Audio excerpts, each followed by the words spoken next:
Assalamualaikum warahmatullahi wabarakatuh. Bismillah, alhamdulillah. Wassalatu wassalamu ala rasulullah. La haula wala quwata illa billah, amma ba'du. Salam rahayu saudaraku. Salam berjumpa lagi dalam channel Perjalanan Jiwa. Dengan kajian hari ini adalah tentang sholat takwa.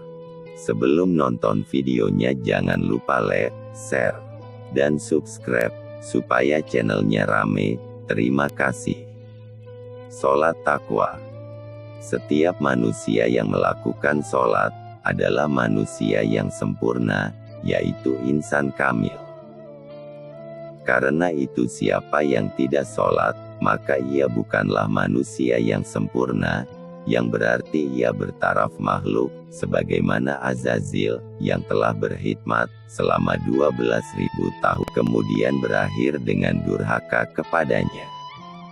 Durhakanya Azazil kepada Tuhan, karena tidak mengetahui rahasia perintah tunduk kepada Adam alaihi salam, yang diperintahkan Allah subhanahu wa ta'ala. Artinya tidak mau sholat, dan akhirnya, ia terus dilaknat oleh Allah dengan nama Saitan, bertaraf iblis. Sholat itu adalah untuk mempraktikkan ikrar dan janji kita semasa di alam roh. Untuk menunaikan ikrar dan janji, rahasia tunduk di alam roh, dan rahasia masuknya peristiwa rohani ke dalam jasad bayi di dalam perut ibu, yakni tanda ubudiyah, atau pengabdian seorang hamba. Firman Allah yang bermaksud, dan tepatilah perjanjian dengan Allah apabila kamu berjanji, dan janganlah kamu membatalkan sumpah-sumpah kamu itu, sesudah kamu meneguhkannya. Kamu telah menjadikan Allah sebagai saksimu, sesungguhnya Allah mengetahui apa yang kamu lakukan. Quran Surat An-Nahl ayat 91. Sholat seorang ahli takwa tidak melafazkan usolli, niatnya hanya dalam hati. Sholat harus fana dalam zat Allah, fana dalam sifat Allah, dan fana dalam afal Allah. Yang dimaksud fana itu ialah mempraktikkan kalimah la ilaha illallah atau la haula wala quwata illa billah. Kita berkata di dalam hati, tiada zat aku, hanya zat Allah. Tiada sifat aku, hanya sifat Allah. Tiada afal aku, hanya afal Allah. Tiada wujud aku, hanya wujud Allah. Sebaik-baiknya ingatkan adalah mengingat zat dan asmanya, artinya menyerahkan diri kepadanya. Firman Allah yang bermaksud, kami turunkan kepadamu Alkitab Al-Quran, untuk menjelaskan segala sesuatu, dan petunjuk serta rahmat, dan kabar gembira, bagi orang-orang yang menyerahkan dirinya. Quran Surat An-Nahl ayat 89. Sholat itu ialah untuk mempraktikkan kalimah Bismillahirrohmanirrohim. Yang dimaksud kalimah Bismillahirrohmanirrohim yaitu, Bismillah itu zat kepada Allah, tetapi kepada kita nyawa insan, ruhul hayat atau layah luku. Ar-Rahman itu sifat kepada Allah. Maksudnya, hati kepada kita, yakni ruhul yakazah. Ar-Rahim itu afal kepada Allah, dan kepada kita, tubuh atau jasad. Jelasnya, kita berasal daripada Bismillahirrohmanirrohim. Sholat hendaklah fana dalam zat Allah, sifat Allah, dan afal, dan jangan hanya di dalam asma Allah. Karena kita hanya menyembah zat dan memuji asmanya. Pada saat kita sudah fana sebagai insan kamil, mukamil dan wa mukamil, baru angkat takbiratul ihram Allahu Akbar. Faedah sholat takwa adalah: faedah pertama, sholat ahli takwa ini adalah untuk mencuci nafsu. Karena daripada nafsulah perbuatan fasik dan mungkar itu terjadi.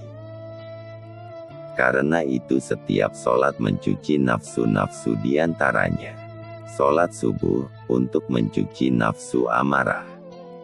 Sholat zuhur untuk mencuci nafsu lawamah. Sholat asyar untuk mencuci nafsu sawiyah. Sholat maghrib untuk mencuci nafsu mutmainah. Sholat isya untuk menyempurnakan nafsu takmaninah. Faedah kedua, sholat itu adalah fardu lagi wajib. Fardu, karena sampai waktunya, hendaklah dilaksanakan tanpa kodo.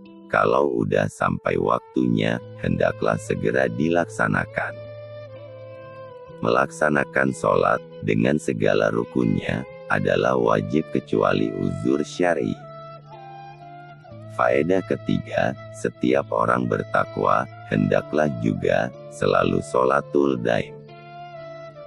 Karena barang siapa yang tidak sholat daim, ia lebih hina daripada anjing dan babi. Adapun rahasia rukun 13 sholat itu ialah: 1. Niat itu, tubuh di dalam dunia dan akhirat. 2. Qiyam itu, pelita di dalam kubur. 3. Takbiratul ihram itu, meluaskan tempat di dalam kubur. 4. Al-Fatihah itu, pakaian di dalam kubur. 5. Ruku itu, permadani di dalam kubur. 6. Iktidal itu, memberatkan timbangan dari kesalahan ketika menghadap Tuhan. 7. Sujud itu, mempercepatkan apabila melalui titik siratal mustaqim. 8. Duduk di antara dua sujud itu, payung di padang mahsyar. 9. Tahiyat awal itu, kandaraan di padang mahsyar. 10. Tahiyat akhir itu, menjawab pertanyaan mungkar dan nakir. 11. Sholawat itu, bertemu dengan Nabi Muhammad Sallallahu Alaihi Wasallam. 12. Salam itu, membuka pintu surga. 13. Tertib itu, menemukan halikul alam di surga. Berarti setiap perbuatan kita, di dalam sholat itu, adalah dinilai oleh Allah Subhanahu wa Ta'ala, dan ditentukan ganjarannya di dunia dan akhirat insya Allah. Faedah keempat, rahasia niat itu, menjamin seseorang itu berlaku ikhlas terhadap Tuhan. Tanpa niat ia tiada mendapat apa-apa. Niat itu, menunjukkan kesadaran seseorang sebab, ai hamba, kepada Tuhan. Karena itu, sewaktu berniat tidak boleh. 1. Hajis, artinya tergerak hati, karena sesuatu faedah ganjaran. 2. Khotir, terlintas hati, kepada tujuan yang berganda atau bercabang. 3. Waham, artinya was-was, lemah ilmu dan iman.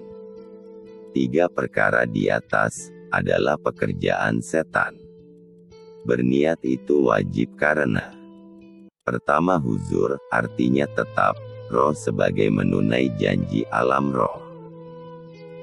Kedua azam, cita-cita yang kuat, sadar tanggung jawab.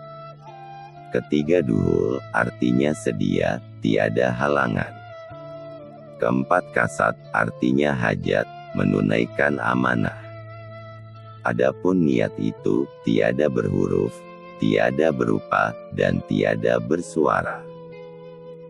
Ia merupakan kerja hati yaitu, ruhul yakazah, dan niat itu, memesrakan seluruh badan di luar dan dalam.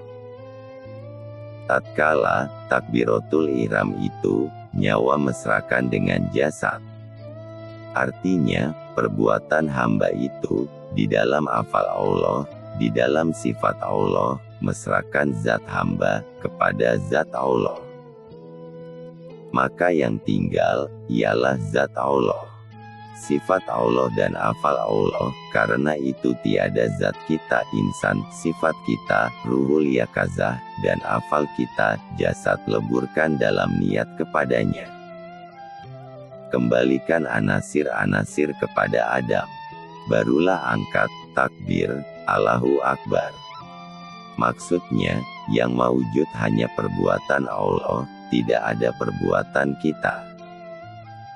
Pada waktu Allahu Akbar itu, berlakulah tawakal, yaitu serahkan kelakuan diri kepada kelakuan Allah, afal Allah. Berlaku tabdal serah diri, dan hapuskan pengakuan hamba ke dalam keadaan hak Allah.